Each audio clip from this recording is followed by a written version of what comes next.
Hai, Assalamualaikum warahmatullahi wabarakatuh. Kita jumpa lagi dengan Bu Prilly. Gimana kabar kalian nih? Semoga masih tetap semangat buat belajar ya. Jaga imun dan jaga hati kalian tetap bahagia agar selalu sehat. Video kali ini kita akan membahas mengenai prinsip geografi. Sebelum memulai, jangan lupa untuk berdoa dulu ya. Baiklah, mari kita masuk ke pembahasan. Prinsip geografi dipergunakan untuk menjelaskan fenomena atau permasalahan yang terjadi di dalam kehidupan sehari-hari dalam menemukan pemecahan masalah. Prinsip geografi dibagi menjadi 4, yaitu persebaran atau distribusi, interrelasi, deskripsi, dan korologi. Prinsip yang pertama adalah persebaran digunakan untuk menunjukkan fenomena yang tersebar di muka bumi.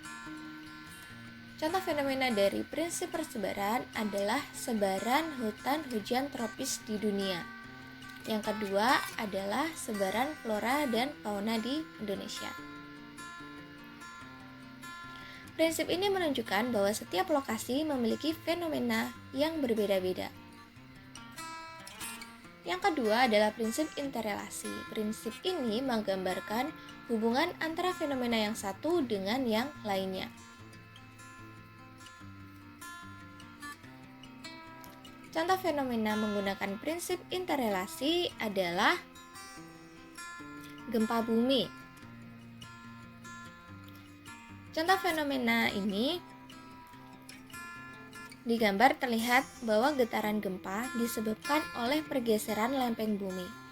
Kemudian contoh yang kedua adalah tanah longsor yang disebabkan hujan deras selama berhari-hari yang membuat tanah jenuh akan air.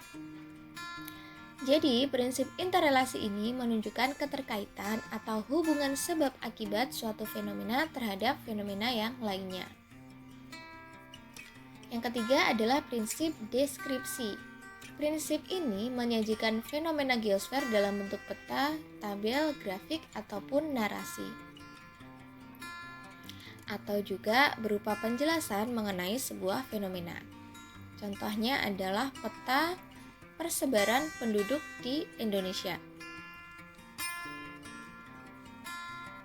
Prinsip deskripsi ini merupakan suatu prinsip dan studi pada geografi untuk memberikan gambaran lebih jauh tentang gejala dan masalah yang dipelajari.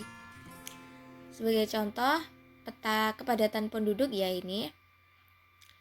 Dari peta ini kita memperoleh banyak informasi atau penjelasan, antara lain mana-mana daerah yang memiliki kepadatan tertinggi atau terendah, dan bahwa ternyata sebaran penduduk Indonesia belum merata. Dan prinsip yang terakhir adalah prinsip korologi yang merupakan integrasi dari ketiga prinsip yang lainnya. Fenomena dapat dianalisis lebih kompleks dengan menggunakan prinsip ini karena tidak hanya memperhatikan salah satu aspek aja, tetapi ketiga-tiganya. Contoh fenomena yang menggunakan prinsip ini adalah suhu udara di daerah pegunungan lebih dingin atau lebih rendah daripada di daerah dataran rendah karena sifat lapisan troposfer. Dengan menggunakan prinsip korologi, kita dapat menjabarkan perbedaan sebaran fenomena suhu di pegunungan dan di dataran rendah. Hal ini menggambarkan prinsip persebaran.